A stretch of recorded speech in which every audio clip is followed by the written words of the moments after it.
이번 역은 N대학 입구역, N대학 입구역입니다. 내리실 문은 왼쪽입니다.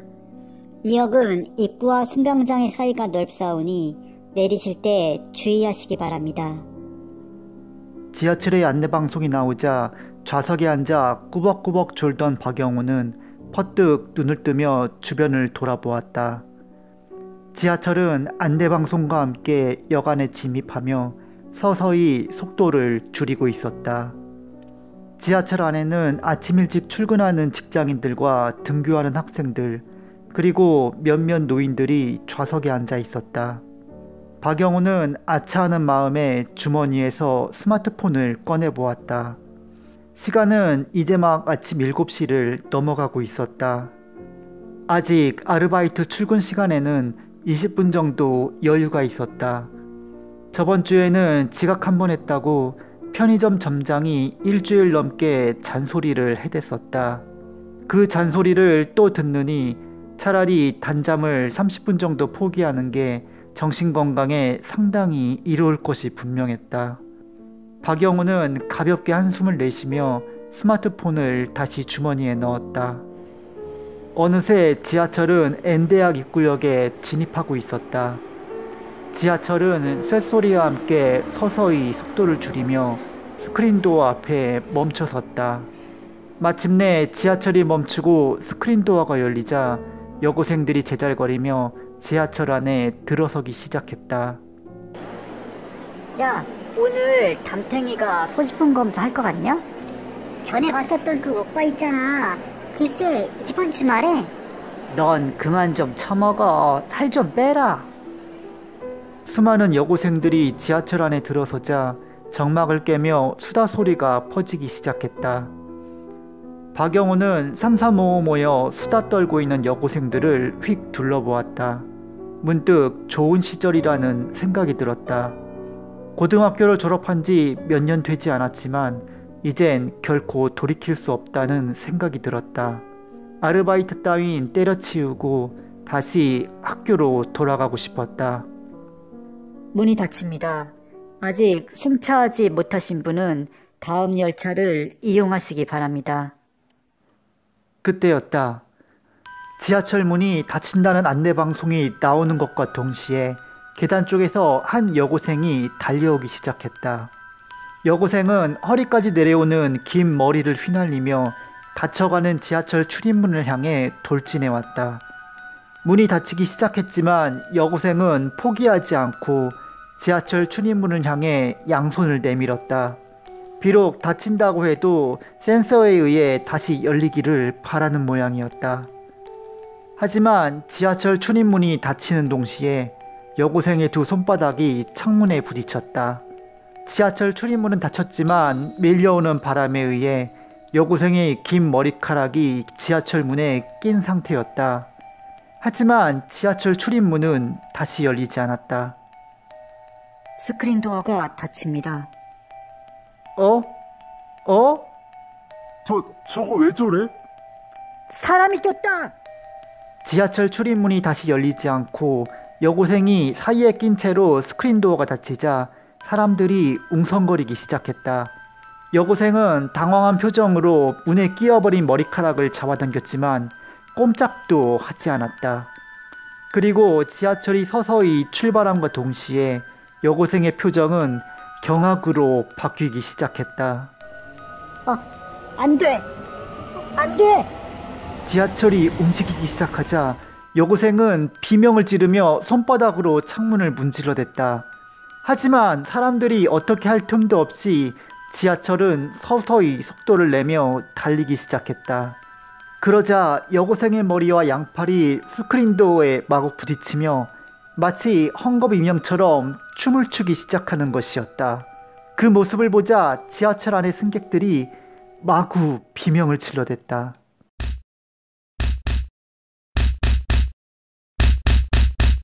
지하철이 더욱 속도를 올리며 달리기 시작하자 여고생의 머리가 스크린도어와 지하철 문에 연달아 부딪히며 새빨간 피가 창문 가득히 튀겨나갔다. 그러자 깜짝 놀란 승객들이 찢어지는 비명을 지르며 좌석에서 일어섰다. 박영호 역시 경악하며 자리에서 일어나 여고생이 낀 지하철 문을 향해 달려나갔다. 사람이 끼었다. 지하철을 멈춰! 멈추라고! 문이라도 빨리 열어주세요. 지하철 객실 안이 순식간에 아수라장이 되었다. 박영호는 문 옆에 서 있던 직장인 아저씨와 함께 문을 열려고 했지만 꼼짝도 하지 않았다. 출입문에 머리카락이 낀 여고생은 수건벅이 된 손바닥을 마구 창문에 문지르고 있었다. 박영호는 창문을 깨기 위해 주먹으로 창문을 마구 쳐왔지만 주먹만 아플 뿐이었다. 수건벅이 된 창문 너머로 경악과 절망에 가득 찬 여고생의 얼굴이 불빛에 어른거렸다. 비상전화를 걸어요! 사람이 끼었다고! 박영호는 승객들에게 고함 지르며 지하철 문의 손잡이를 잡아당겼다. 하지만 지하철 밖에서 또다시 무언가 부러지는 끔찍한 소리가 나며 여고생의 몸이 기형적으로 뒤틀렸다. 여고생이 머리카락을 빼기 위해 허리를 뒤로 빼자 스크린도어에 부딪히며 허리가 꺾여버린 것이었다. 그와 함께 이미 부러져버린 여고생의 팔과 다리가 창문 밖에서 펄럭이기 시작했다. 어떡해. 이미 죽은 거 아니야? 지하철을 멈추라고. 지하철 객실 안이 비명으로 울려 퍼졌다. 양옆 칸으로 도망가는 사람들도 있었고 지하철 문 앞을 둘러싼 채 구경하는 학생들도 있었다. 그들 중에는 스마트폰을 꺼내 영상과 사진을 촬영하는 학생들도 있었다. 박영호는 몇몇 승객들과 함께 계속해서 문을 열려 있지만 꼼짝도 하지 않았다.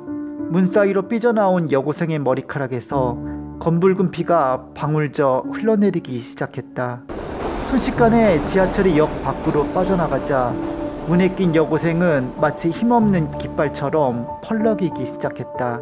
순간 박영호는 탄식을 내뱉으며 지하철 문의 한쪽 구석을 내려다보았다. 너무 경황이 없어서 생각을 못했지만 지하철 문 옆엔 비상용 수동식 개폐기가 있었다. 박영호는 곧바로 수동식 개폐기의 뚜껑을 열었다. 그러자 빨간색 손잡이가 모습을 드러냈다. 학생, 지금 문을 열면 안 돼. 박영호가 빨간색 손잡이에 손을 뻗자 옆에 서 있던 직장인 아저씨가 제지하며 박영호의 손목을 잡았다. 박영호가 바라보자 직장인이 고개를 저으며 다급하게 말했다. 지금 문을 열면 저 학생은 바닥으로 떨어져 버린다고. 그럼 정말 죽어. 그 말을 듣자 박영호는 자신도 모르게 마른 침을 삼켰다. 사실이었다. 지하철이 달리고 있는 상황에서 억지로 문을 열었다간 이 여고생은 지하철 밑으로 떨어질 수밖에 없었다. 그리고 떨어지는 그 순간 지하철 밑으로 빨려 들어간다면 여고생의 몸은 그대로 산산조각이 날 게 뻔했다. 도대체 어떻게 하란 말이야? 박영호는 이를 악물며 주먹으로 지하철 출입문을 내리쳤다. 문을 열 수도 그냥 놔둘 수도 없었다. 순간 흥건히 젖은 여고생의 손바닥이 창문을 마구 문질러댔다. 여고생은 분명히 살아있었다. 하지만 이미 아래턱이 부서져 나간 여고생의 얼굴이 창문 밖에 나타나자 객실 안이 또다시 비명으로 가득 찼다. 그때였다. 지하철이 덜컹거리며 굉음과 함께 갑자기 속도를 낮추기 시작했다. 그러자 출입문 문가에 삥 둘러서 있던 사람들이 크게 휘청거리며 바닥에 쓰러졌다. 박영호 역시 바닥에 쓰러지며 옆에 있던 기둥을 잡았다. 그러자 객실의 끝에서 다급한 목소리로 비상전화를 하는 한 여자의 모습이 보였다. 이제야 기관사가 사태 파악을 하고 지하철을 세우는 모양이었다.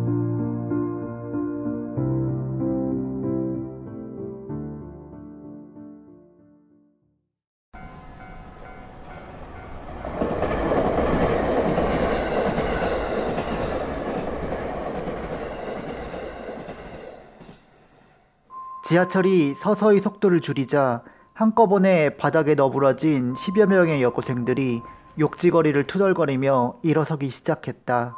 사진과 영상을 찍던 여고생들도 바닥에 떨어진 스마트폰들을 주워들었다. 박영호는 기둥을 잡고 일어서며 지하철 창문 밖을 내다보았다. 지하철 출입문에 매달린 여고생은 아직도 피에 젖은 손바닥을 창문에 마구 문지르고 있었다. 안전사고가 발생하여 긴급 정차를 하겠습니다. 승객 여러분의 양해 바랍니다. 다시 한번 말씀드리겠습니다. 안전사고가 발생하여 긴급 정차를 하겠습니다. 스피커에서 기관사의 다급한 목소리가 흘러나오며 지하철이 완전히 멈춰섰다. 박영우는 한숨을 내쉬며 이마에 식은땀을 닦아냈다. 이제 지하철역 관계자나 구급대원들이 사고 수습을 할 것이었다. 지하철 문에 매달린 여고생의 처참한 모습을 보니 내심 안 됐다는 생각이 들었다. 당장은 살아있지만 더는 살아있는 게 힘들어 보였다. 불과 몇 분 사이에 생과사의 갈림이 정해졌다고 생각하니 자신도 모르게 한숨이 나왔다. 그때였다. 지하철이 멈추자마자 지하철의 모든 출입문이 열려버렸다. 그러자 지하철 출입문에 매달려 있던 여고생도 밑으로 떨어지며 사라져버렸다. 그 모습을 보며 승객들이 비명을 질렀지만 이미 여고생은 어둠 속으로 사라진 뒤였다. 바보 같은 놈들! 박영우는 욕지기를 내뱉으며 주머니에서 스마트폰을 꺼냈다. 비상시에 문을 여는 것은 기본일 수도 있겠지만 거기에 매달린 사람은 생각하지 못한 모양이었다. 멀쩡한 사람이라도 철로에 떨어지면 큰 부상을 입을 수도 있었다. 박영우는 스마트폰의 불빛으로 어두운 철로 밑을 비추어 보았다. 그러자 어둠 속에서 기괴한 모습으로 허리와 팔다리가 꺾인 여고생의 모습이 드러났다. 생각보다 훨씬 처참한 모습에 박영우는 자신도 모르게 입술을 깨물었다. 하지만 구해야 한다는 생각으로 다리를 내리며 출입문 밖으로 내려가려 했다. 하지만 수동 개폐기를 열려 할 때 제지했던 직장인 아저씨가 또다시 박영우의 손을 잡았다. 안 돼요. 이 밑에 수많은 고압선이 있어. 학생도 감전되어 버릴 수 있으니 구조대가 올 때까지 기다려요. 직장인 아저씨는 박영우를 내려다보며 고개 저었다. 박영우 역시 새카만 어둠을 내려다보며 마른 침을 삼켰다. 순간 지하철을 멈추게 했던 수많은 정전사고 뉴스들이 떠올랐다. 저 어둠 속의 어느 곳에 고압선이 숨어있을지 몰랐다. 괜히 내려갔다가 자신도 애꿎은 피해자가 될지도 모를 일이었다. 아, 젠장. 박영우는 한숨을 내쉬며 다시 지하철 객실 안으로 올라섰다. 사고가 나는 시작부터 사고가 마무리되려는 지금까지 피해자에게 도움이 되는 일을 하나도 하지 못했다. 그저 발버둥 치며 여고생이 죽어가는 모습을 지켜볼 수밖에 없었다. 박영우는 결국 씁쓸한 입맛을 뒤로하며 열린 출입문의 옆좌석에 주저앉았다. 긴장이 풀리자 다리가 후들거렸다. 더는 아무것도 생각하기 싫었다. 이제부터는 지하철 관계자와 구급대원의 몫이었다. 여고생에겐 미안했지만 더는 자신이 할 수 있는 것이 없었다. 야, 조금만 더 잘 비춰봐. 뭘 어쨌다고, 잘 비추고 있는데. 근데 미연이는 어디 갔어? 방금 사고 나네. 3반의 김미연 맞지? 맞을 텐데 진짜 어디로 갔지? 어느새 사고가 난 지하철 출입문 앞엔 한 무리의 여고생들이 모여 불빛을 비추며 스마트폰으로 영상을 찍고 있었다. 뭐라 한 소리 하고 싶었지만 그마저도 귀찮아 눈을 감았다. 여고생들의 대화를 듣자 하니 3반에서 따돌림을 받는 아이인 모양이었다. 일진들의 심부름을 하기 위해 서둘렀다가 참변을 당한 것 같았다. 여러모로 안타깝다는 생각이 들었다. 하지만 여고생의 안타까운 일도 잠시뿐. 곧이어 분노에 가득 찬 점장의 얼굴이 떠올랐다. 신경 써서 서둘렀건만 오늘도 결국 지각이었다. 지하철 사고 때문에 늦었다고 한들 귓가에도 먹혀들지 않을 게 뻔했다. 하지만 예의상이라도 전화를 하는 게 좋을 것 같아 주머니에서 스마트폰을 꺼내며 눈을 떴다. 그때였다. 지하철 차량 전체에서 전등이 꺼지며 사방이 암흑에 휩싸였다. 그러자 깜짝 놀란 사람들이 비명을 질러댔다. 특히 바로 옆에서 여고생들이 목을 찢어지라고 비명을 지른 바람에 박영우는 황급히 귀를 막았다. 하지만 얼마나 크게 소리를 질러댔는지 귀청이 다 울릴 지경이었다. 전기가 나갔나 봐. 어떡해. 어떻게 하긴 어떡해. 불빛 좀 비춰봐. 근데 미연이는 어디 갔지? 이 밑에 있어야 하는 거 아니야? 여고생들의 비명에 진력이 난 박영우는 출입문의 반대편 좌석으로 옮겨 앉았다. 승객들의 비명과 웅성거림 사이로 하나둘씩 불빛들이 생겨나기 시작했다. 사람들은 저마다 스마트폰으로 SNS나 전화를 하고 있었다. 그 모습을 보자 박영우도 점장에게 전화를 걸기 위해 서둘러 스크린 버튼을 누르기 시작했다. 그때였다. 갑자기 지하철 출입문에 모여있던 한 무리의 여고생들이 비명을 지르며 뒤로 물러섰다. 몇몇 여고생들은 무작정 어둠 속으로 도망치다가 바닥으로 나동그라지기도 했다. 한 여고생이 박영우 쪽으로 도망치다가 발에 걸리며 박영우 위로 자빠졌다. 미연이가 스마트폰의 불빛에 비친 여고생의 얼굴은 새파랗게 질려 있었다. 박영우가 여고생의 어깨를 자꾸 흔들었지만 겁에 질린 여고생은 고개를 저으며 마구 뒷걸음질 쳤다. 다른 여고생들 또한 겁에 질린 비명을 지르며 뒤로 물러서고 있었다. 박영우는 무슨 일인가 하여 열린 지하철 출입문 쪽을 향해 스마트폰 불빛을 비춰보았다. 그때였다. 허리와 사지가 뒤틀리고 아래턱뼈가 부서져 나간 김미연이 칠흑같이 어두운 지하철 출입문 너머에서 훌쩍 솟아올라오며 객실 안에 뒤틀린 발을 내디뎠다. 마치 허공에 매달린 것처럼 출입문 앞에 서 있는 그 모습은 너무나도 비현실적으로 보였다.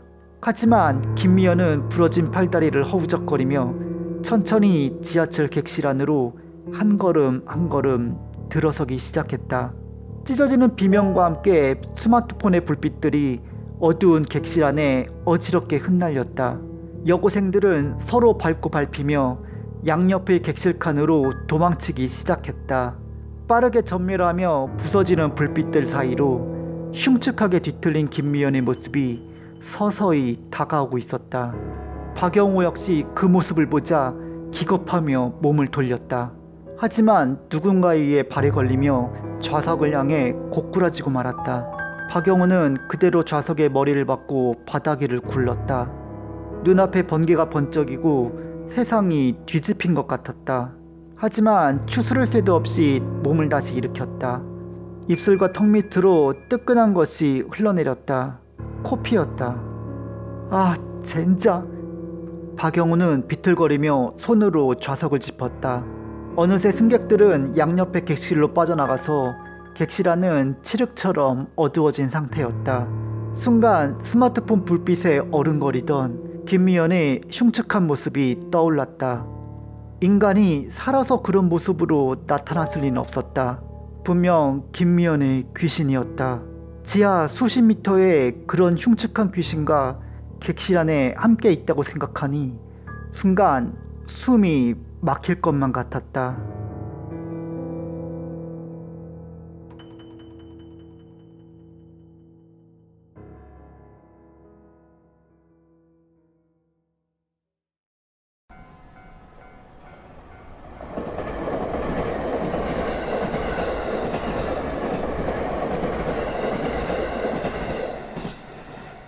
박영우는 인상을 찌푸리며 한쪽 눈을 떴다.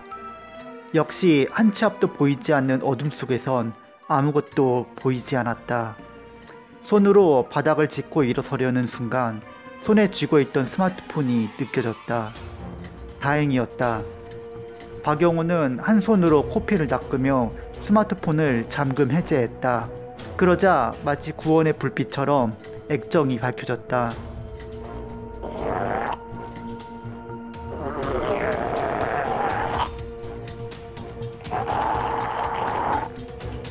그때 깊은 어둠 속 어딘가에서 가래 끓는 소리가 들려오기 시작했다. 곧이어 무언가를 토하는 소리가 들려왔다. 박영우는 떨리는 손으로 소리가 들려오는 곳을 향해 스마트폰을 내밀었다. 하지만 깜깜한 어둠 속에선 아무것도 보이지 않았다. 박영우는 사람들의 웅성거리는 소리와 불빛들이 있는 곳을 향해 절뚝이며 이동하기 시작했다. 의사, 살려줘요. 제발. 그때 갑자기 깊은 곳에서 누군가의 목소리가 들려왔다. 발음이 새나가서 정확하지 않은 목소리였지만 분명 살려달라고 하고 있었다. 박영호는 반사적으로 목소리가 들려온 곳을 향해 스마트폰을 내밀었다. 하지만 액정 불빛에 비친 그곳엔 깊은 어둠만이 있을 뿐이었다. 나도 구해주고 싶었어. 하지만 할 수 없었다고. 박영호는 허공을 향해 중얼거리며 스마트폰을 눈앞으로 옮겼다. 그러자 얼굴이 짓뭉개지고 턱뼈가 부서져 나간 김미연의 얼굴이 바로 눈앞에 튀어나왔다. 그 모습을 보자 박영호는 기겁하며 비명 질렀다. 그러자 동시에 김미연이 어둠 속에서 부러진 팔과 다리를 허우적거리며 박영호를 향해 달려들기 시작했다. 마치 물에 빠진 사람이 어떻게든 살기 위해 지푸라기라도 잡으려 하는 모습 같았다. 하지만 박영호는 스마트폰 불빛을 마구 휘두르며 비명 질렀다. 아, 안 돼! 저리 가라고! 하지만 뒤틀리고 피투성이가 된 김미연의 손이 박영호를 잡는 순간 바닥이 꺼지며 박영호는 객실 아래로 추락하고 말았다. 한도 끝도 없이 아래로 떨어지는 느낌과 함께 격심한 통증이 다리와 온몸에 퍼져나갔다. 순간 숨이 막히며 아무런 생각도 할 수가 없었다. 박영호는 깊은 신음을 내며 숨을 들이마셨다. 뺨과 손바닥에 축축하고 차가운 시멘트 바닥이 느껴졌다. 하지만 자신이 있는 곳이 철로 위인지 저승인지 도무지 알 수 없었다. 그저 한도 끝도 없는 어둠만이 있을 뿐이었다. 그때 어둠 너머에서 또다시 가래가 끓는 듯한 목소리가 들려오기 시작했다. 하지만 그것이 무슨 뜻인지 알 사이도 없이 정신을 잃어버리고 말았다. 다시 정신을 차렸을 때 눈앞에 나타난 것은 주황색 옷을 입은 구급대원의 얼굴이었다. 박영호는 온몸을 파고드는 격심한 통증에 숨을 들이켰다. 머리가 터질 듯이 아프며 어지러웠고 다리에서 끊어질 것 같은 통증이 밀려왔다. 곧이어 입에서 깊은 비명이 흘러나왔다. 정신이 들어요? 학생 이름이 뭔가요? 박영호인데요. 거기 다리. 구급대원이 다리를 들어 올리자 박영호는 끊어질 듯한 비명을 질렀다. 하지만 구급대원들은 익숙한 솜씨로 응급처치를 하며 박영호를 들것에 옮겨 실었다. 박영호는 그제야 주변을 돌아보며 주위를 살펴보았다. 지하철 차량은 다시 전력이 돌아와 있었다. 지하철 차량 주변엔 지하철 직원들과 구급대원들이 열심히 사고를 수습하는 중이었다. 지하철 객실 안은 무슨 일이 있었냐는 듯 다시 안정을 찾아가고 있었다. 하지만 그 와중에도 영상과 사진을 찍어대는 몇몇 여고생들이 눈에 띄었다. 박영호는 들것에 실린 채 철로 구석에 뉘어졌다. 옆에는 이미 하얀 천에 덮인 김미연이 놓여 있었다. 그 모습을 보자 순간 어둠 속에서 비틀거리며 달려들던 김미연의 모습이 떠올랐다. 공포에 질린 박영호는 벌떡 일어나려다가 비명을 내뱉으며 다시 바닥에 쓰러지고 말았다. 그러자 옆에 서 있던 구급대원이 박영호를 다시 똑바로 뉘어주며 말했다. 움직이지 말고 안정을 취하세요. 접질린 곳이 어긋날 수도 있으니까. 그나저나 젊은 학생이 대단하군요. 그런 나중에 저 학생을 구하려 하다니. 그게 무슨 말이죠? 박영호는 인상을 찌푸리며 구급대원에게 말했다. 조금이라도 더 멀리 김미연의 차와 떨어지고 싶었다. 하지만 조금만 몸을 움직여도 무시무시한 통증이 뒤따라왔다. 그런 마음도 모른 채 구급대원이 박영호의 상처들을 수습하며 말했다. 저 여학생을 구하기 위해 지하철 밑으로 스스로 뛰어들었잖아요. 구하다니요? 그게 무슨 소리죠? 갑작스러워서 기억을 못하는 모양이군요. 저 여학생은 심한 부상을 입은 후에도 살아있었던 것 같습니다. 그런 여학생을 학생이 철로 밖으로 구해냈고요. 하지만 안타깝게도 우리가 왔을 땐 이미 죽어 있었습니다. 갈피를 잡을 수 없는 말에 박영호는 고개를 저으려 했지만 곧이어 극심한 두통이 뒤통수를 찔러왔다. 김미연의 귀신에 쫓겨 지하철 차량 밖으로 떨어진 이후 정신을 잃어버려 아무런 기억도 없었다. 그런데 자신이 김미연의 시체를 철로에서 꺼내왔다니 무슨 소리인지 알 수가 없었다. 극심한 혼란으로 머릿속이 어지러워지기 시작했다. 제가 구했다니 그게 무슨 소리죠? 전 분명히 도망치다가 정신을... 박영호가 뭐라고 말할 틈도 없이 구급대원들이 달려와 박영호가 누워있던 들것을 들고 이동하기 시작했다. 또 다른 구급대원들이 김미연의 시체를 들고 뒤이어 따라왔다. 박영호는 빠르게 움직이는 천장과 자신을 내려다보는 수많은 얼굴들을 보며 뭔가 잘못되었다는 생각이 들었다. 하지만 뭐라고 생각할 틈도 없이 구급차에 태워졌고 어딘가로 달려가기 시작했다. 박영호는 쉴 새 없이 울려대는 사이렌 소리를 묵묵히 들으며 눈을 감았다. 더 이상 아무런 생각도 하고 싶지 않았다. 잠시만, 아주 잠시만 쉬고 싶었다.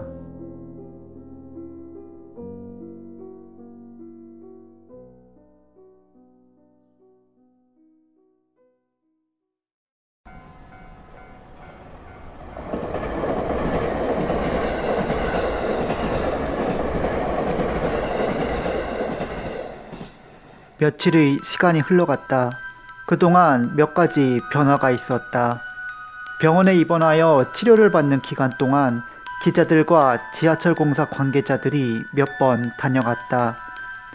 덕분에 팔자에도 없는 텔레비전에도 나오고 상도 받게 되었다. 예정이 없던 자기소개서 경력이 생기니 기분이 좋은 건 사실이었다. 연락이 끊겼던 친구들에게서 전화가 오기도 했다. 하지만 그것이 전부였다. 병원에서 퇴원하자 언제 그랬냐는 듯이 주변의 일상은 다시 조용해졌다. 남은 것은 늘어난 오른쪽 발목인대와 몇 번 남은 물리치료 예약증 뿐이었다. 하지만 오랜만에 본 어머니와의 만남을 위안으로 삼았다. 늦은 오후 눈을 뜬 박영호는 한참 동안 자취방의 천장을 바라보았다. 어머니가 다시 고향으로 내려가자 또다시 서울 자취방에 홀로 남겨지게 되었다. 아직 대학에 복학할 때까지 몇 달의 시간이 남아 있었다. 오랜만에 생긴 여유 시간을 게임이나 하면서 썩힐 수는 없는 노릇이었다. 박영호는 이부자리에서 일어나 늦은 점심을 먹고 간단히 씻었다. 오늘은 새로 등록한 토익 학원을 가는 날이었다. 전에 일했던 편의점은 당연히 잘린 후였다. 이제는 슬슬 복학과 취업을 준비해야 할 시기였다. 이제는 복학해도 아저씨 취급을 받을 거로 생각하니 조금 서글퍼졌다. 박영호는 깔끔하게 차려입은 후 자취방에서 나와 지하철을 탔다. 늦은 오후의 지하철은 언제나 그랬듯이 평화롭고 한산했다. 며칠 전 악몽 같은 일이 벌어졌다는 것이 믿어지지 않을 정도였다. 박영호는 한산한 좌석에 앉아 스마트폰을 켰다. 이런저런 웹서핑을 하다가 한동안 들어가 보지 않았던 유머 사이트에 들어갔다. 박영호는 이런저런 엽기 자료를 보며 낄낄거리다가 문득 얼굴이 굳어지며 손가락을 멈췄다. 유머 사이트 게시판에는 며칠 전 올라온 지하철 사고 동영상이 큰 화제가 되어 있었다. 실제 영상이다. 조작된 영상이다. 여기저기서 설전이 벌어져 있었으며 합성된 패러디물도 다수 올라와 있었다. 문제가 된 영상의 사진을 보니 분명 자신이 며칠 전 겪었던 바로 그 사고였다. 박영호는 자신도 모르게 손가락이 떨리기 시작했다. 박영호는 마른 침을 삼키며 이어폰을 낀 뒤 문제의 영상을 플레이시켰다. 그러자 사고를 당한 김미연의 모습이 스마트폰 영상에 적나라하게 찍혀 있었다.